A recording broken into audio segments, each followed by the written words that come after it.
La primera lectura está escrita en Isaías, capítulo 55, versos del 1 al 5.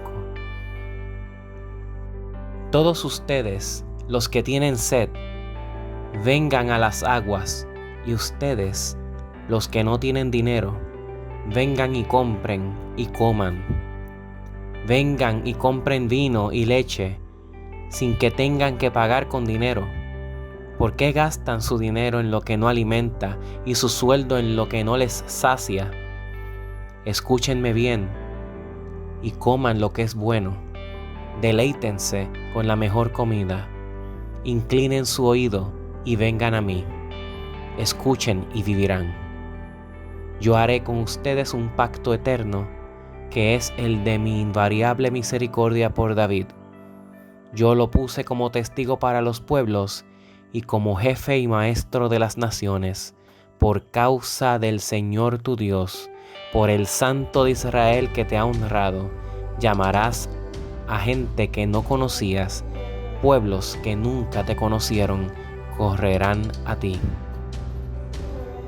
El salmo del día de hoy se encuentra en el Salmo 145, de los versos 8 y 9 y del 15 al 21. El Señor es compasivo y lleno de ternura, lento para la ira y grande en misericordia. El Señor es bueno con todos y se compadece de toda su creación. Todos fijan en ti su mirada, y tú les das su comida a su tiempo. Cuando abres tus manos, colmas de bendiciones a todos los seres vivos. Tú, Señor, eres justo en todo lo que haces, y todo lo que haces, lo haces con misericordia. Tú, Señor, estás cerca de quienes te invocan con sinceridad. Tú respondes a las peticiones de quienes te honran. Escuchas su clamor y los salvas. Tú, Señor, proteges a los que te aman, pero destruyes a los malvados. Señor, mis labios proclamarán tu alabanza. Que la humanidad entera bendiga tu santo nombre, desde ahora y siempre. La segunda lectura está escrita en Romanos, capítulo 9, versos del 1 al 5. Digo la verdad en Cristo, no miento. Mi conciencia me da testimonio en el Espíritu Santo. Tengo una gran tristeza y un continuo dolor en mi corazón, porque desearía ser yo mismo maldecido y separado de Cristo, por amor a mis hermanos, por los de mi propia raza, que son israelitas. De ellos son la adopción, la gloria, el pacto, la promulgación de la ley, el culto y las promesas. De ellos son los patriarcas, y de ellos, desde el punto de vista humano, vino Cristo, el cual es Dios sobre todas las cosas. Bendito sea por siempre. Amén.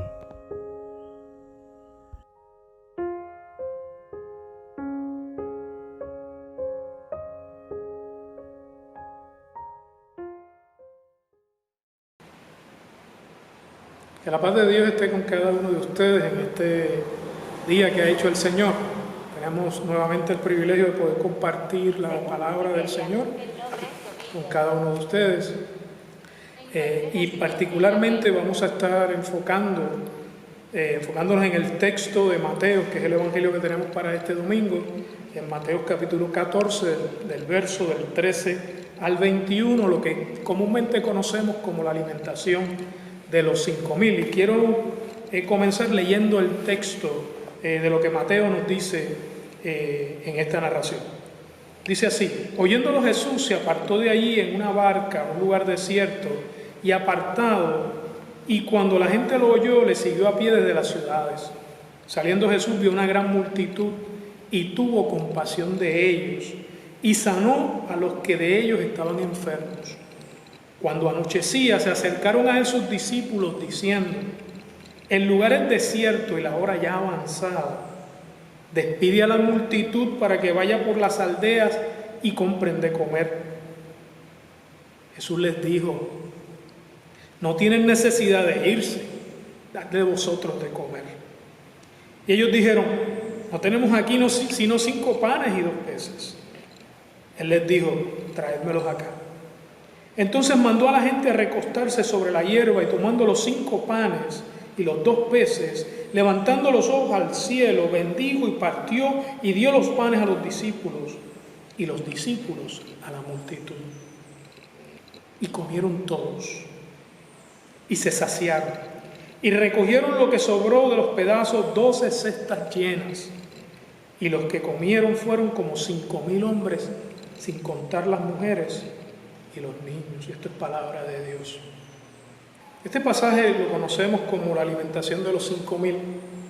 Y es importante indudablemente lo que ocurre allí cuando esa alimentación se da. La gente tenía hambre y Jesús entonces habilita la posibilidad de que estas personas puedan comer. Mas, sin embargo, hacer de este pasaje la alimentación de los 5,000 como el suceso más o el suceso únicamente importante dentro de esta narrativa, yo creo que no le hace justicia al pasaje. De hecho, en un momento dado Jesús criticó a la gente que sencillamente querían seguirle y le seguían porque Jesús les había dado de comer.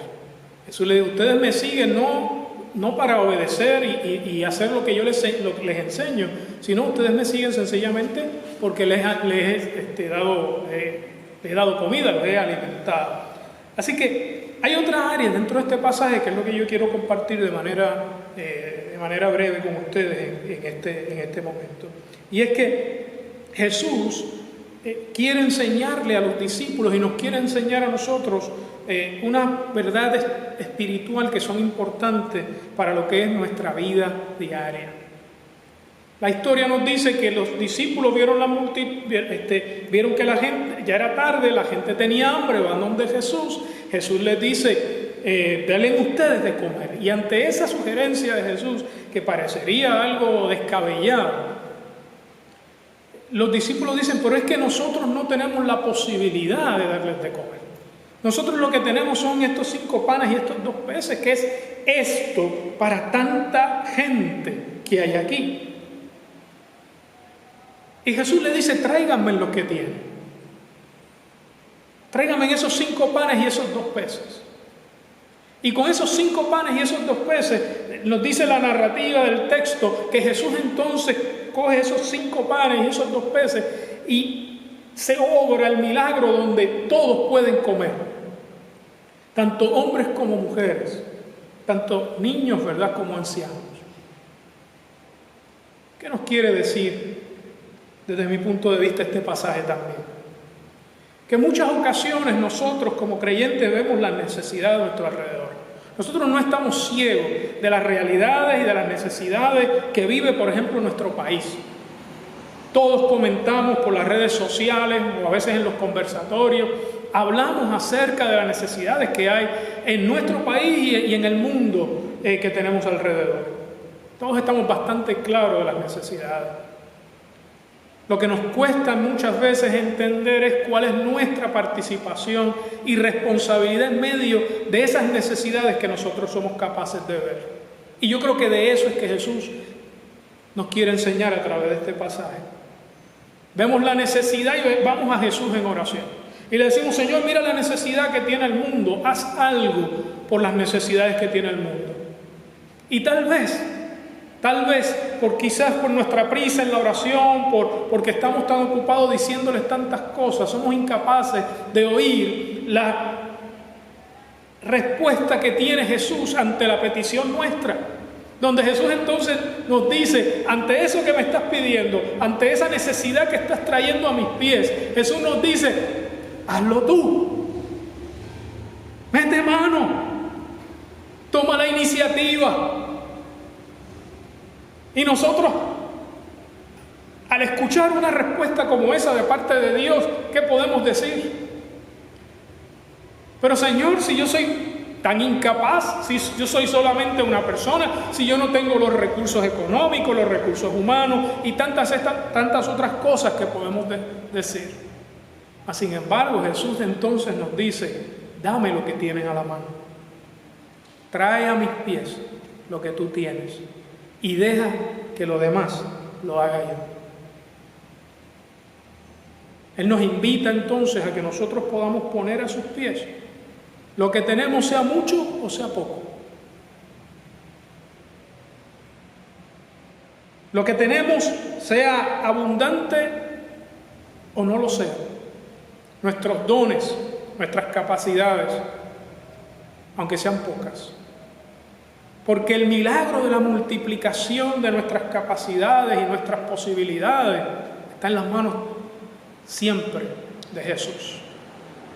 La invitación a nosotros es: trae lo que tienes y deja que yo haga lo que quiero hacer. Hay mucha gente hambrienta, y no solamente de pan. Ese es quizás el hambre más fácil de identificar. Pero hay mucha gente hambrienta de justicia, mucha gente hambrienta de paz, mucha gente hambrienta de acompañamiento, mucha gente hambrienta de cuidado, de amor, de misericordia, de justicia. Hay mucha hambre en nuestro mundo. Y ante esa hambre el Señor nos sigue invitando. ¿Qué tienes en la mano? 5 panes, 2 peces. Parece poco ante una necesidad tan grande. Y Jesús nos dice: tráelo y deja que yo multiplique. El pasaje nos dice al final que la multiplicación y el milagro que ocurrió allí fue tal que sobró. Donde solamente había tan poco, la historia dice que terminó sobrando en grandes cantidades. Porque Dios sigue siendo el Dios de los milagros. Y Dios nos invita a nosotros como iglesia. Nos está invitando el Señor a la iglesia de Getsemaní, que a pesar de lo poco o lo mucho que pensemos tener, si lo ponemos a los pies de Jesús, si se lo entregamos a Él, Él es capaz de hacer grandes y maravillosas cosas. Lo que necesitamos es sencillamente confiar. Que el Señor les bendiga y que el Señor les guarde.